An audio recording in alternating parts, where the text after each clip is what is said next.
Hey hello guys, welcome back to the channel all study adda. Guys, आज हम start करने वाले हैं मेरे संग की औरतें चैप्टर के एक्सप्लेनेशन को। गाइस, इस चैप्टर की राइटर है हमारी मृदुला गर्ग जी। तो मृदुला गर्ग जी ने अपनी ही फैमिली की औरतों के व्यक्तित्व और स्वभाव के बारे में हमें बताया है। सबसे पहले उन्होंने अपनी नानी के बारे में बताना शुरू किया है।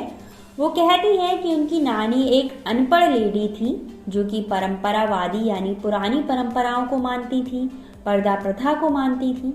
वहीं पर वो अपने नाना की बात बताती हैं। वो कहती हैं कि उनके नाना शादी के बाद ही कैम्ब्रिज विश्वविद्यालय में बैरिस्ट्री पास करते हैं और विदेशी शान शौकत की जिंदगी बिताने लगते हैं। बट उनकी नानी पर इस चीज का कोई भी इफेक्ट नहीं था। आखिरकार उनकी नानी ने अपनी बेटी की शादी की जिम्मेदारी अपने पति के एक मित्र स्वतंत्रता सेनानी प्यारे लाल शर्मा को दे दी थी। उन्होंने कहा कि आप मेरी बेटी की शादी करा दो और लड़का वड़का देख लो। उनकी नानी यानी राइटर की नानी अपनी बेटी की शादी एक आजादी के सिपाही से कराना चाहती थी। अतः हमारी जो राइटर है उनकी माँ की शादी एक स्वतंत्रता सेनानी से कराना चाहती थी। वे खादी की साड़ी पहना करती थी जो उनके लिए असहनीय थी। हमारी राइटर ने अपनी माँ को कभी भी इंडियन लेडी जैसा नहीं देखा। वे अपने घर परिवार और बच्चों के खान पान आदि में ध्यान नहीं देती थी। उन्हें बुक्स पढ़ना और म्यूजिक सुनने का शौक था। उनमें दो गुण बहुत अच्छे थे। पहला, वो कभी झूठ नहीं बोलती थी और दूसरा, वे कभी गोपनीय बात एक दूसरे से जाहिर नहीं करती थी। मतलब कभी भी सीक्रेट आपका एक दूसरे को बताती नहीं थी।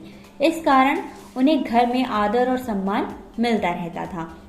घर के साथ साथ बाहर वाले लोग भी उन्हें दोस्त बनाया करते थे क्योंकि कभी भी वो किसी के भी सीक्रेट किसी को नहीं बताती थी। हमारी राइटर की परदादी को लीक से हटकर चलने का शौक था। उन्होंने मंदिर जाकर विनती की थी कि उनकी पतोहू यानी राइटर की मॉम को पहला बच्चा लड़की हो। उनकी ये बात सुनकर लोग हक्के बक्के रह गए थे। ईश्वर ने उनके घर पूरी 5 कन्याएं भेज दी थी क्योंकि सारे लोगों को तो लड़के चाहिए होते हैं। पहली बार देखा गया था किसी को लड़की चाहिए थी। एक बार घर में सभी लोग घर के बाहर एक बारात में गए हुए थे और घर में जागरण था। अतः लेखिका की दादी शोर मचाने की वजह से एक दूसरे कमरे में जाकर सो गई थी। घर के पास में जागरण था, घर के सारे लोग बारात गए हुए थे, शोर बहुत ज्यादा था। तो हमारी राइटर की जो दादी थी वो एक अलग से कमरे में जाकर सो गई कि तभी चोर ने सेंध लगाई और उसी कमरे में जाकर घुस गए जहां पर परदादी सोई हुई थी और दादी की नींद खुल गई। उन्होंने चोर से एक लोटा पानी मांगा। बूढ़ी दादी के हट के आगे चोर भी झुक गए और उन्होंने कुएं से पानी लाकर उनको दे दिया। परदादी ने आधा लोटा पानी पिया और आधा लोटा पानी चोर को पिला दिया।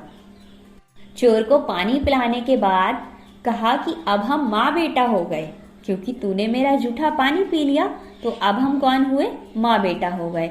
अब तुम चाहे चोरी करो या खेती करो। उनकी बात मानकर चोर चोरी छोड़कर खेती करने लगा। हमारी राइटर की बहनों में कभी भी ये वाली भावना नहीं आई थी कि हम एक लड़की हैं।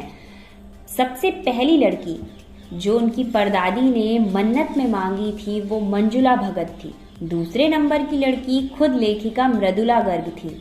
मृदुला गर्ग जिन्होंने ये चैप्टर लिखा है वो दूसरे नंबर की लड़की थी। तीसरी बहन का नाम चित्रा और उसके बाद रेणु और आंचल नाम की बहनें थी। इन 5 बहनों में एक भाई राजीव था। लेखिका का भाई राजीव हिंदी में और अचल अंग्रेजी में लिखने लगी।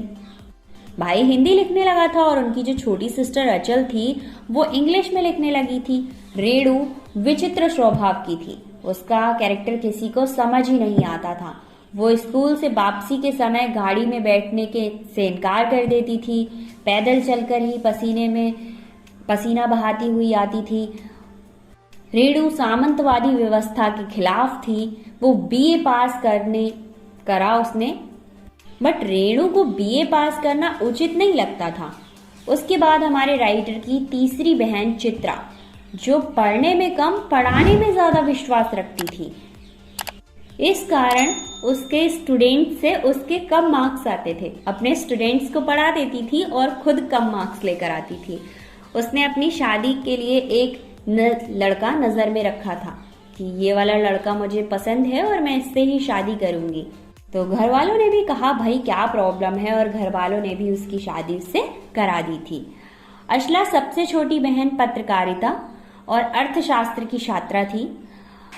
उसने पिता की पसंद से शादी कर ली और उसे भी पता नहीं कहां से लिखने का शौक लग गया था। सभी ने शादी का निर्वाह भली भांति कर लिया था। लेखिका शादी के बाद बिहार के कस्बे डालमिया नगर में रहने लगी थी। वहां पर बहुत सारी औरतें थी, उनके नाटक किए जाते थे, मतलब औरतें आपस में नाटक करती थीं। इसके बाद मैसूर राज्य के कस्बे बागलकोट में रहीं। फिर लेखिका अपने बलबूते पर प्राइमरी स्कूल खोलती हैं, जिसमें उन्हें अन्य अफसरों के बच्चों को पढ़ाई कराती हैं। अलग अलग शहरों में अलग अलग विद्यालय में दाखिला लिया जाता है। मतलब सारे अफसर रैंक के लोगों ने उस स्कूल में अपने बच्चे पढ़ाए। जब वो बड़े हो गए तो अलग अलग शहरों में जाकर, अलग अलग कॉलेजेस में जाकर उन्होंने एडमिशन लिया।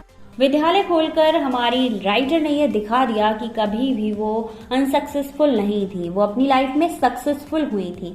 परंतु हमारी जो राइटर है वो खुद को अपनी बहन रेणु से कम आंकती थी। वो एक घटना को याद करती हैं जब दिल्ली में 1950 में अंतिम दौर में 9 इंच तेज बारिश हुई और चारों तरफ पानी भर गया था। रेणु की स्कूल बस नहीं आई थी।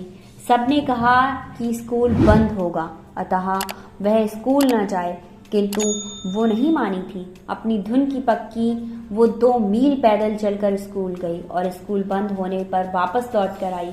लेखिका मानती थी कि अपनी धुन में मंजिल की ओर चलते जाने वाले जो लोग होते हैं वो अकेलेपन में ही मजा ले लेते हैं, और हम लोग दूसरों के साथ मजे लेने की कोशिश करते हैं और खुद अकेले रह जाते हैं। तो कुछ लोग होते हैं ना, आपकी लाइफ में भी होंगे, जो अकेले ही अपनी लाइफ एंजॉय करते हैं। तो आप भी उनकी तरह बनिए। और किस किस को अकेले लाइफ एंजॉय करना पसंद है कमेंट करके जरूर बताइएगा। अगर कोई भी प्रॉब्लम है कमेंट करिएगा। मिलते हैं नेक्स्ट वीडियो में एक और एक्सप्लेनेशन के साथ। Thank you so much.